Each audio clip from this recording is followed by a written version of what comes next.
Hey there, Richard from No Pants Profits here at the North Miami Beach BrewFest. This is put on every year from FIU, the FIU Chaplin School of Hospitality Management, which is the second best hospitality school in the US after the University of Central Florida, Rosen College. And this is, like I said, my favorite beer event. It happens once a year, every November. It's out here in North Miami Beach. And you know, I love it because it's beer and it's food together, so you don't need a separate food truck or anything like that. And today, we're playing for high score. The good news is, cameraman who's taking the image and me, neither of us are driving, so we can play for high score. So join along with us as we play for high score at my absolute favorite beer festival, the North Miami Beach BrewFest, sponsored by the FIU Chaplin School of Hospitality Management. I'm starting at 0, but let's go. All right, so at these beer festivals, an important thing is they have different times of admission. This one actually runs this year from 1 p.m. to 5 p.m., but they have VIP admission from 1 p.m. to 2 p.m. So if you get the VIP, you get, especially because there's food involved here, you get an extra hour before to kind of pick over everything with a much smaller crowd before it takes off. So definitely, if you could spring for the VIP is where you want to go, but if all you can get is general admission, go for GA as well.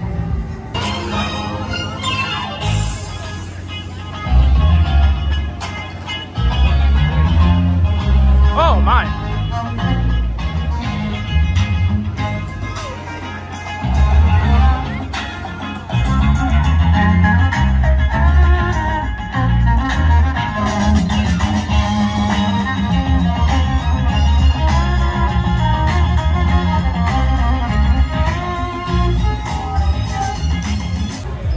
Hey there, we are about a half an hour in and we've tried most of the food. We're over in the VIP area now. These festivals get really busy when they open up for the general public. So the VIP area, that's the place to go normally, but guess what? Now it's time to try our little friend right here. I don't know where we're gonna be. 3, 2, 1.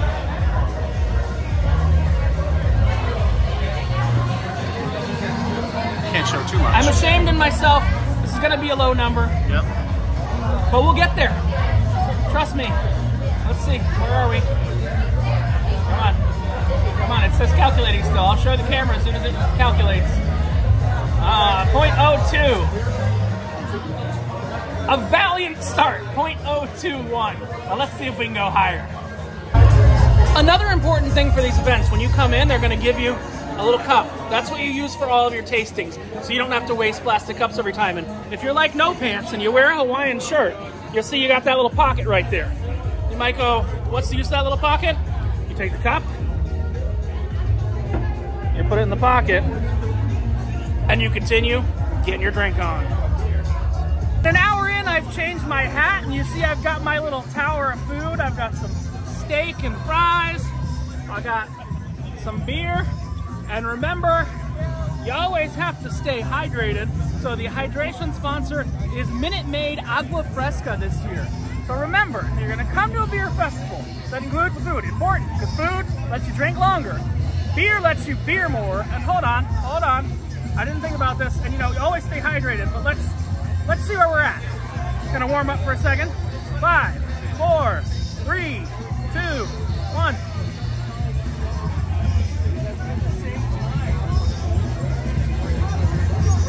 Okay, calculating. Now, am I doing this exactly properly? The answer is no, I'm not. You're not supposed to have a drink for like 20 minutes, but I'm drinking enough water, that's called light beer, to figure it out. Okay, it's telling me I'm at 0.00. I gotta get to work.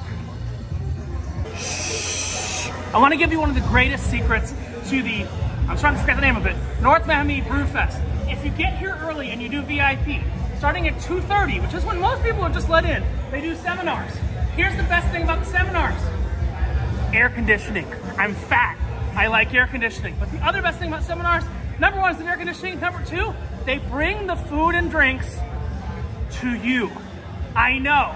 It's like having a television remote. You remember when you used to have to send your kid to go change? I'm not that old. When you used to have to send your little kid you made, you're like, the whole reason I have kids is they change the TV channel. It's like that, but in real life with beer and food. I'll show you a little bit of it right now. All right, so we're here at the food and beer pairing seminar. It's one of the, ooh, I got some beer in me. It's one of the 2 seminars here at the North Miami Beach BrewFest, and let's just see how we're doing. Now what we got is we got 3 different beers, and we got 3 different foods, and we're gonna learn how beer and food pair together. Yes, you can learn things. Also, there's air conditioning.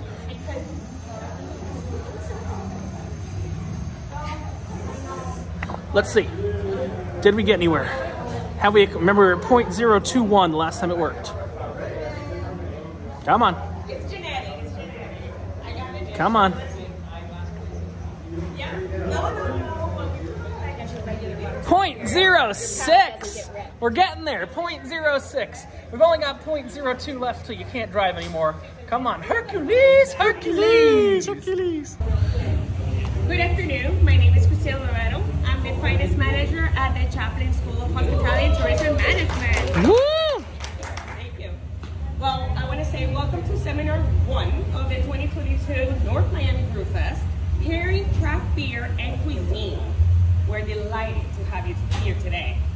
Before we start, we'd like to thank our generous sponsors without whom this event would not be possible. The City of North Miami, our title partner. Woo! The Florida Restaurant and Lodging Association, More Labs for their brand Morning Recovery, True Grade for their brand True Water, and Minute Maid for their brand Aguas Frescas. We would also like to thank the restaurants and brewers who provided the delicious brews and bites for the seminar. Versailles Restaurant, Cervecería La Tropical, Y'all Foods, Winwood Brewing, Le Chic Miami, and American Icon Brewery. And now, it is my pleasure to introduce you to today's speaker. She is a microbiologist and advanced cicerone with 6 years in the brewing industry. She offers classes on beer and food pairing and works with local breweries and to curate their menu pairing options.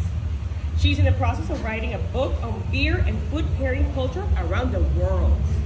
Please give a warm welcome to Amy Perino. These nice chairs here, I'm not going to sit in any of them. I'm going to wait for that door to shut. I don't have a microphone, and I have a good speaking voice, but I hope you can hear me. Got over something before the tropical storm. Do you have a mic? Oh, that'd be good, yeah. Because right now, Through written tests, tastings, and all of that to kind of certify you in process, off flavors, and food pairing. So that's why we're here. I know how to pair beer and food. Advanced Cicerone is the 3rd level of the program, and there's about 140 of us in the world. I've drank a lot of bad beer. I've also drank a lot of good beer and eaten a lot of food. So today we're going to go through 3 dishes that are being served here, paired with 3 beers. And in front of you have a list of guidelines that I've curated that you can use with pairing any beverage, not just beer, any beverage with your food. And those are yours to take home. Please take them or recycle them, either way. I like to start with what I call the 3 C's, and that's going to be complement, cut, and contrast. When you're thinking about your food pairing, you want to try and do one of those 3 things. It's difficult to do all 3. There are pairings that you can do all 3, but you want at least one of those C's. Complement, you're going to look for things that resonate, flavors that resonate together. Cut, beer over wine has a distinct advantage here. Effervescence is a cutting agent, so bubbles are going to kind of scrub you clean. So that's one of the reasons I prefer to pair beer than wine with food. I like wine, but if I'm eating, I prefer beer. And then contrast, you're looking for things that are kind of going to stand against each other. Think sweet and salty, sour and sweet, just things that kind of butt heads that shouldn't go together but do. If you think about eating fries and dipping them in a milkshake, that's a good example of contrasting flavors. Above all, the 3 C's, you want to look at matching intensities, and that's where you don't want one flavor to overpower another, if that makes sense. Because if you have, let's say, a blue cheese and a Miller Lite, all you're going to taste is that blue cheese. Oh! the Miller Lite isn't going to stand up to that. So you kind of want, with something like that, you want like a barley wine, something that's going to hold up to it. So with that in mind, we've got 3 pairings. We're going to start with the Cuban sandwich. It's going to be on your right, my left. Is that correct? Or your left? Our left. Okay. Yes. I'm book smart, y'all. Yeah, we're going to start with the Cuban sandwich. I paired that with an amber lager from La Tropical. And La Tropical was a brewery that was originally in Cuba and has come to America, which is very exciting to share those flavors. But if you want to start tasting, I would take a bite first, swish, and let that scrubbing bubble action take over. But you're looking for flavors that are going to meld. The light caramel note that you get from this beer is going to match well with the roasted pork. And there's a little water cracker that's going to work well in there. And again, that effervescence is going to clear any of the fattiness that you're going to get that's lingering.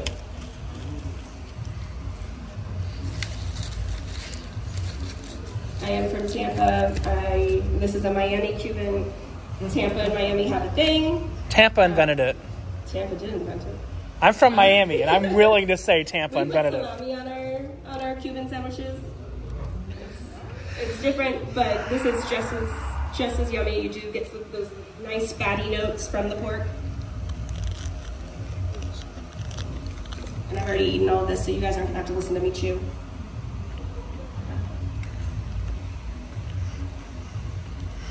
Is anybody noticing some of that caramelization, the Maillard reaction in the pork? So when you render something with sugar in it, when you cook it, it creates like a browning called a Maillard reaction, and that works really well with the malt in this beer that also went through a Maillard reaction when it was being malted. And beer has a very long and varied history. It's something I'm very interested in. If you go back thousands of years, beer was the prevailing beverage. It was easy to make. Every civilization has a history of making 2 things, and that's some form of beer and fried dough. They just figured it out. But beer has carried on through the ages. The Romans kind of tried to squash it out because it was seen as a barbarian's beverage, because the invading people came down and they were drinking beer, and the Romans weren't able to really grow grain very well. They did have grapes, so there's something in Europe called the grain grape line, and it's wherever Roman influence touched, wine prevailed. They took their grapes with them.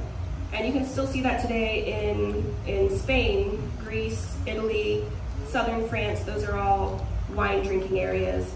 Above that line, northern France, near the Belgian border, where the Romans didn't go, it's very heavily beer. Belgium, beer. Netherlands, beer. Germany, beer. It's really interesting. But you carry on through history, beer and food evolved together. And this pairing is an example of that. So we did a curry, like a chicken masala, with an IPA. IPA is a style of beer from the UK, from Burton-on-Trent, that was designed to be able to withstand the journey from the UK to India when Britain was wreaking their atrocities there. But it was designed to withstand that by overly hopping the beer. So that the hops in a beer provide antimicrobial properties. They keep it stable, basically. So that beer arrived there. Flavors that were popular, different curries, started to influence the hop additions to the beer. So if you taste this beer, it's going to accentuate the heat in the dish. Hops accentuate heat. So if you like spicy food, you're eating wings somewhere, you get an IPA, that's gonna make it hotter. Just keep that in mind whenever you're out. Hops will always make things a little bit hotter for you. So I paired these together because I do like the cultural and historical significance of these 2 dishes together. This one's fun. I like to, anytime I do a pairing, so I do this a lot for my brewery, I do it for breweries around Tampa, and I've done it for breweries around the country. Anytime I do a pairing, I like to leave people with party tricks. I know you can show up to a place and just you show up to your friend's house, you grab a 6-pack, you grab some whatever at the grocery store, and you're a hit. It looks like you really put some thought into it, but you just knew it, and that it works out. This is one of those things. So, fried chicken from Le Chic with the Hefeweizen. And I can't remember who the Hefeweizen's from. Who's the Hef from? Germany. American Icon? Oh, yeah. Okay, the 1926, right? Yeah. Yeah. So, with this pairing, you're gonna get a little bit of fruitiness, a little bit of orange, and it's got high carbonation. That carbonation is gonna clean your palate of the oily greasiness from the chicken and leave you refreshed for the next bite.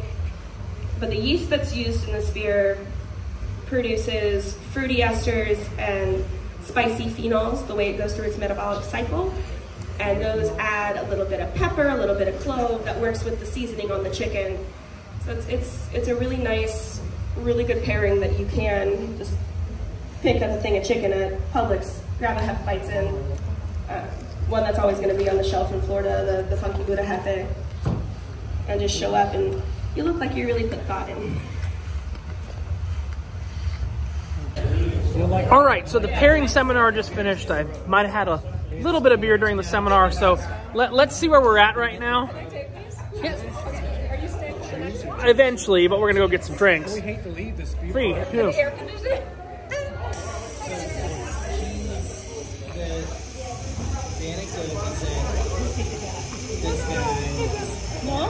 Let's see where we're at.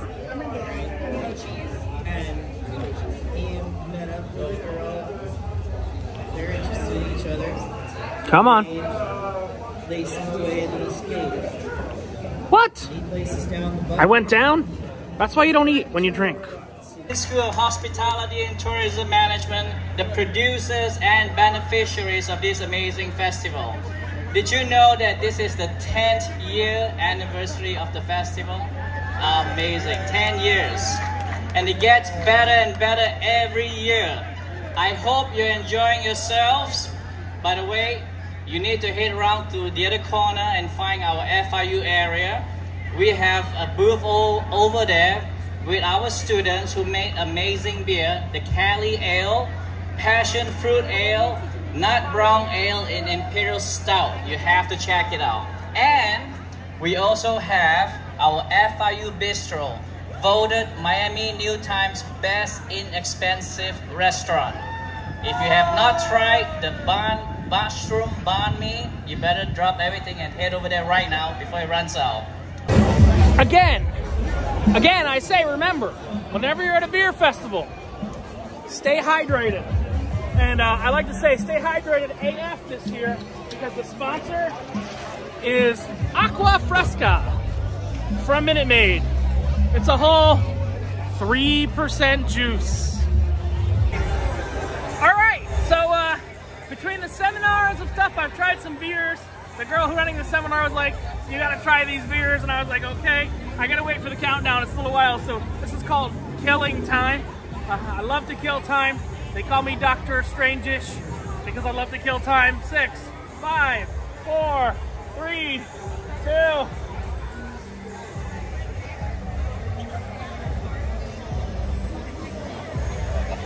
All right, let's see where we're at. It's gonna be a surprise for everyone. Calculating. Oh, hold on. Garbage can. Sorry. No worries. 0.06.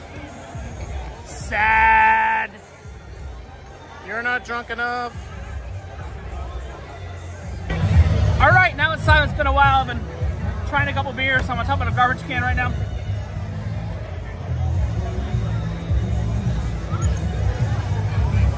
Error. Give me a second. That's because I couldn't get my breath out quick enough for 6 seconds. I'm a big boy. Let's try this. Uno más tiempo. That's one more time from Spanish. 8, 7, 6, 5, 4,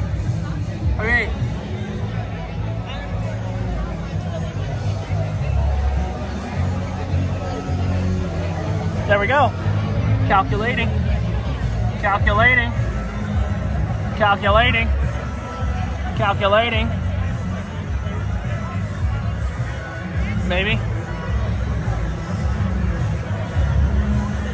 0.07? That's it?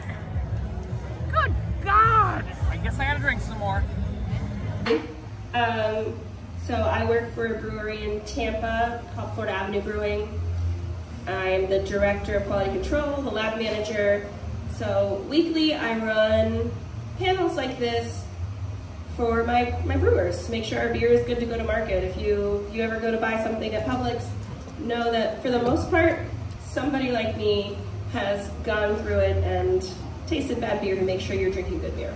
And that's what you're gonna do today. You're gonna taste some bad beer. You're gonna learn to identify some tastes that you wouldn't necessarily know were bad flavors in beer. Some of them seem like just beer. But they are off flavors in a lot of styles. So we're gonna go through, we're gonna taste like beer judges. I am a beer judge.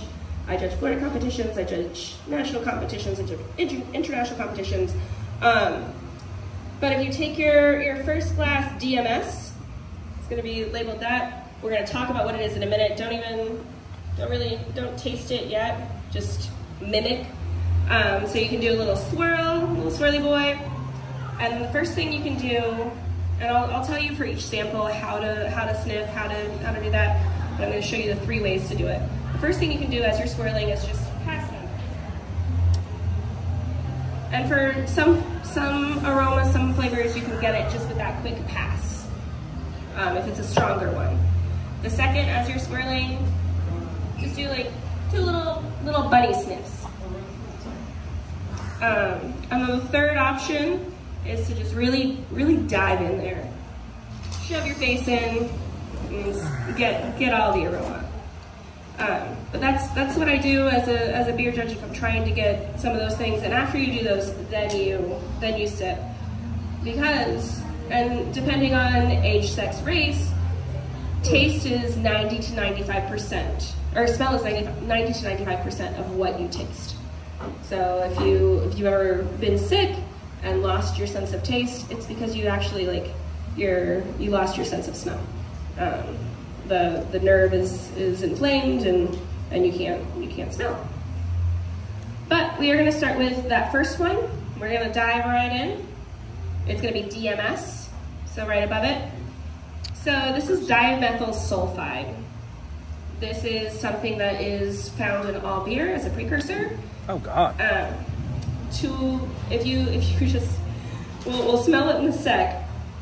But this is typically described as like creamed corn, or in some cases, boiled cabbage or pumpkin, like raw pumpkin guts.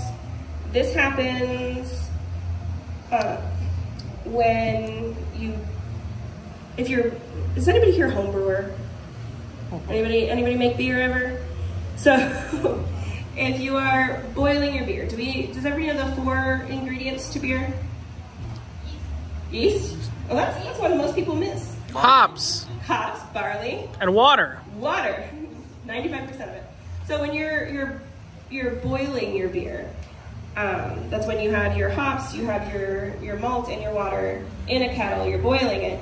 If you close the lid, it kind of condensates, it falls back in your beer. That's gonna be what makes that. So the answer to fix it is to open your boil kettle, let it boil off. It's something it's a sulfur compound, so sulfur is very fleeting. You open a beer every now and then, you smell something skunky, that'll fleet, that'll go, you're gone. So that's what happens with this. So if you go ahead and smell it, you're gonna get this, I don't think you have to dig in too far. You're gonna smell corn juice. It's corn. It's corn. You can taste it, it'll taste like corn. Boy howdy. So this is not always a bad flavor. It is a desired flavor in certain styles of beer, cream ales. and Mexican lagers. Those are, it's kind of desired there. They do use corn in the creation of it, but if they don't, they still kind of want that corny bit. So, yeah, if you like it, that's okay. It's not, taste is subjective, y'all. Next, it's gonna be the one that says diacetyl. So this is, the chemical name is 2,3-butane-diol. What are we doing? I'm giving it this. So this is, yeast naturally produces this in every year. So as yeast goes through its metabolic cycle, it's eating sugars, it's eating the sugar from the malt, and then it's kind of letting out the good stuff, which is alcohol and CO2. You get your alcohol, your bubbles, but in that process, it's creating a lot of bad stuff. Yeah. You give it the time, yeast will naturally clean itself up. Nice. No matter what, it's just self-sustaining because it wants to keep living. Most of the time when you're brewing, especially commercially, you are taking your yeast from one tank and using it in another tank to save money because to save money. To save money. Yeah, I am a microbiologist. When I was in undergrad, I had a professor in an industrial microbiology class tell me that the best way to make money is to teach a bacterium or a yeast to do something for you because they work for free and they can't unionize. Joe Biden And like if that. you believe it, that man is retired and very wealthy. But this off flavor in beer will clean itself up. So if you smell it, you're gonna smell something like buttered popcorn. Oh yeah. Straight butter. Butterscotch. Has anybody ever had a beer that smelled like this? Tasted like this? Butterbeer. That's not alcohol. It is a desired flavor in some beers. British yeast, like British ale yeast, produces this, and they want it.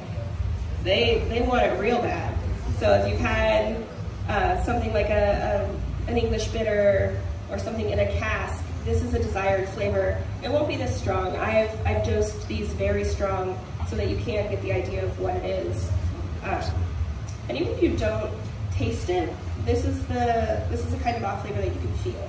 So if you just put it in your mouth, it's gonna ruin my day, but It's gonna ruin your day. That's what she said? you have a slickness there. And it kind of just, it lingers. Yeah. It's delicious. So the next one, we're gonna do something other than just swirl it. We're gonna cover it and swirl. This is acetaldehyde. This one's gonna smell like green apple.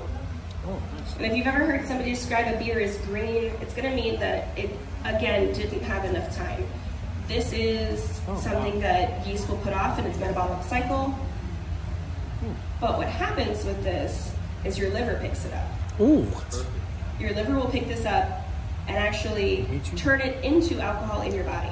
No. So this is something that is responsible for a lot of hangovers. There are certain beer brands that I always get this in. In my own brewery, if I do pick this up, so I go through all the tanks, I do a diacetyl rest on my beer to make sure that that isn't there, the previous one. This one, if I pick it up, we wait a while. Because if you have this, you do have that hangover effect. But outside of that, it smells like a Jolly Rancher, man. Oh my God, it does. Your body will turn this into alcohol. When I'm doing these off-flavor things for my brewers, I use commercial beer for this. I do not buy a spike. These are all bought spikes from companies that make these chemicals. I use Rolling Rock. Oh! Or Coors Banquet. If you've ever had a few Rolling Rocks or a few Coors Banquet, sometimes Coors Light, you will pick this up at the very end, especially as it gets warmer. As beer gets warmer, you do pick up these flavors more often. If it's cold, you can't perceive any flavor that well. The ideal serving temperature for beer is probably around 50 degrees. We drink it at like 38 to 42. So 50 degrees is where you're gonna pick up a lot of these. But yeah, this will give you a hangover. So don't drink a lot of it, but does everybody pick up the apple from it? Yes. That's a heck of a thing. But again, it is perceived as a good thing in certain styles. Bière de Garde. There's a brewery outside Fox, Borough? Hollow? What is it? Permission Hollow? No. No, Fox. It's over in the corner by the FIU tents. They have a Bière de Garde. Bière de Garde, yeah. Bière de Garde, typically, this is a hallmark of the style. It's something that they want in their beer. Not that brewery in specific, but in Belgium. So the next one is going to be Trans Tu Naninol, or papery.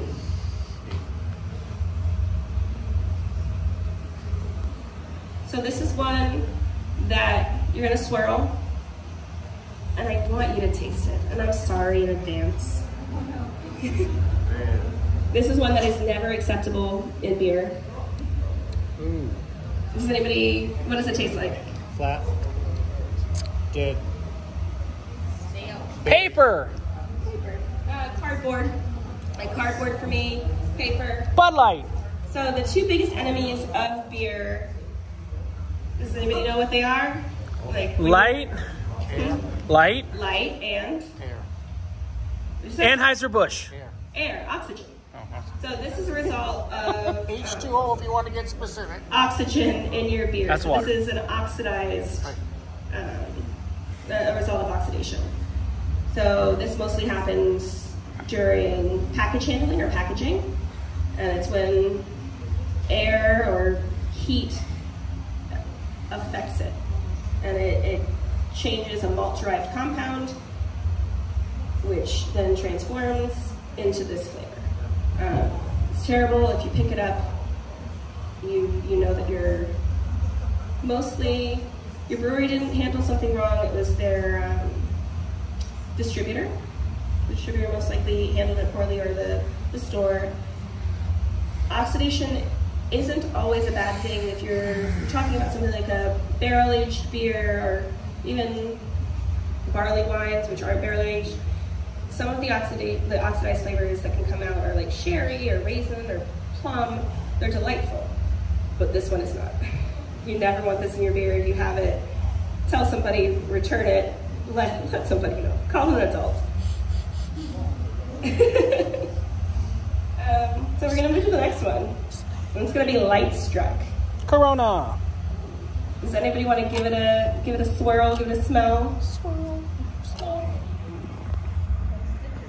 Does anybody like that smell? Ooh.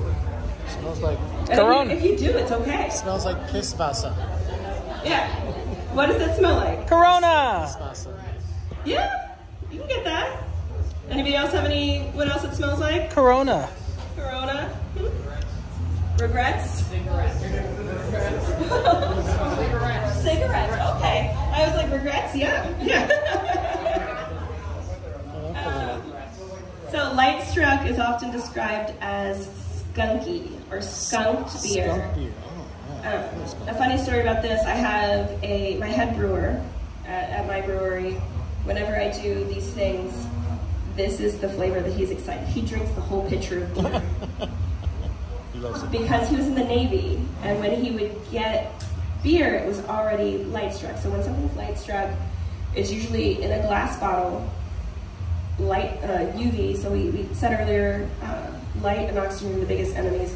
UV will pass through the bottle and it'll interact with a hop compound. It'll isomerize the hop compound and create this flavor. And so he was in the Navy, he was on boats, he was in the ship, and this is the beer he had, and it reminds him of those times and that he actually got something good out of it. So that's kind of funny. Outside of that, this is a very common flavor in beer, and it's a hallmark of certain beer brands. So Constellation brands, Corona, Heineken. You smell it. You can smell those beers, and there's a way to stop them. There's a compound that you can add to your beer called Tetra Hop. that will stop that isomerization. And Heineken tried it, Corona tried it, and when those beers hit the market with the Tetra hop in it, people complained because they were so used to this flavor. They liked this flavor so much. They were like, no, give me that bad stuff. Yep. I honestly don't mind the flavor. The smell is, it's a sulfur compound, so it is very fleeting. If you smell it a lot, you'll get used to it, and you're just there. The only time you can have a Heineken that doesn't taste or smell like that is directly from the brewery in Amsterdam. I've been there. And it's delicious. It's a completely different experience. And it's served like 1 degree above freezing. It's great. Yeah, it is. It's great. And that's another reason why it's not perceptible. Even if it was skunked, is the cold shocks your palate. You cannot experience it. Gotcha. We got one more. This one you just need to swirl, but if you want to give it a taste, you're gonna regret everything. Thanks. I don't like the name. So, infection. Rich will drink it. I will. We'll drink everyone's beer. It won't. This is all food safe. This is something you will encounter in awesome. one case and one case only. When you're out in public and you get a draft beer, and either the brewery, the restaurant, or the company that is supposed to take care of it has not cleaned their draft lines. That's good. Yeah. I have a very hard time drinking beer at sports stadiums or the airport because I pick it up all the time. It is a combination of diacetyl and acetic acid, which is produced by, it tastes like vinegar. Acetic acid is produced by a bacterium called Acetobacter, and it can also produce diacetyl in the same go. So it just means the lines are infected with that bacterium. They haven't been cleaned, and that's the flavor you get. Nice. You're not going to get it in a bottle or anything. There are beers that have acetic acid in them, notably from Belgium, the red beer and the brown, the sours that they have there. Anybody have them? The Oud Bruin. Okay. How do you fake this? How do you fake that? Yeah. Vinegar. Vinegar and butter flavoring. Yeah. Yeah. Go to the movie theater, get some butter flavoring. Oh God. But yeah, that's once you've tasted that and then you taste it in the beer in the wild, you're just like, oh dang it, I can't drink here anymore. They don't clean their equipment. They don't clean their lines. Yeah. And it's a relatively easy process, but some of the draft systems are so large. When you go to those places that have 50 or so taps, you're looking at like lines that cross the whole building, and they're just built in. So it takes some time and some money to do it. So drink local, and that'll help. Oh. Anybody have any questions? Thoughts, comments, concerns?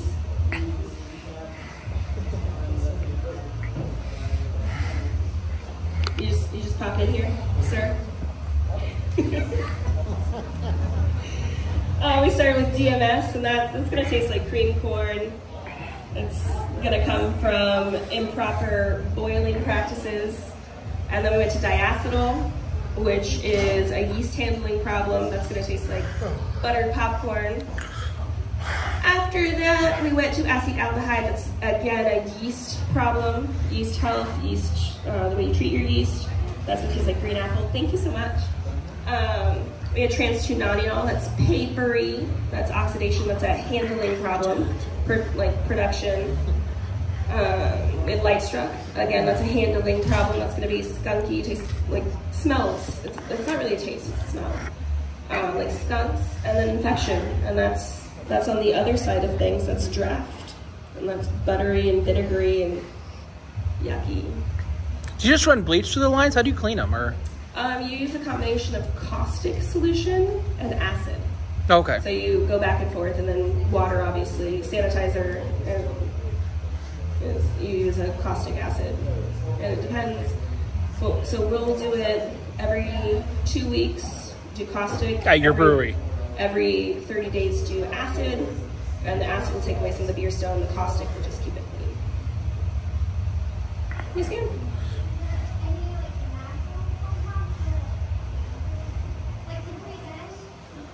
Are they safe to breathe in? Oh yeah, they're all natural. Oh no. Yeah. So none of these compounds are... None of them are dangerous. The most dangerous is the acetaldehyde, and that's just because it'll turn into alcohol via your liver. So it's a surprise for later. Yeah. It's a little gift It's for just later. gonna give you a hangover because your body's like, hey, we're gonna go for round 2. All right, and we've gotten to the point in the festival where they're just giving up and handing out all cans of beer. We'll see where I am in that little game in a minute, but yeah, they're just handing out cans of beer at this point. Yeah, we're at that point.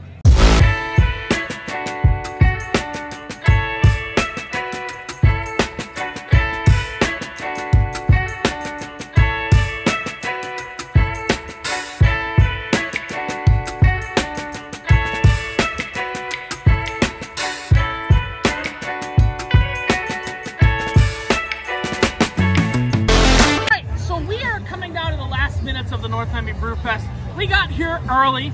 We got here right at 1 o'clock. We went to 2 seminars, as you saw in the video. We went to 2 different seminars, and I've tried to blow a big number. I haven't had a drink in about 10 minutes or so. I got this last drink just to toast off the video, but let's see.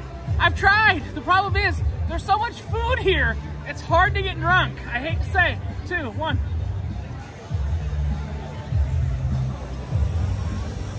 No. All right, come on.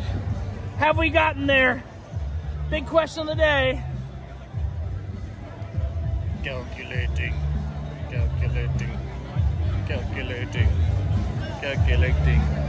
0.05, you went down. I can't seem to get drunk here as much as I try. But don't worry, I'm a big boy. If you're a little 100-pound girl or 150-pound fit guy, maybe this will work for you. This is Richard from No Pants Profits, reminding you from the North Miami Beach BrewFest that when you wear no pants, all you got left to lose is your shirt. I look forward to 123. Have a great one. Bye.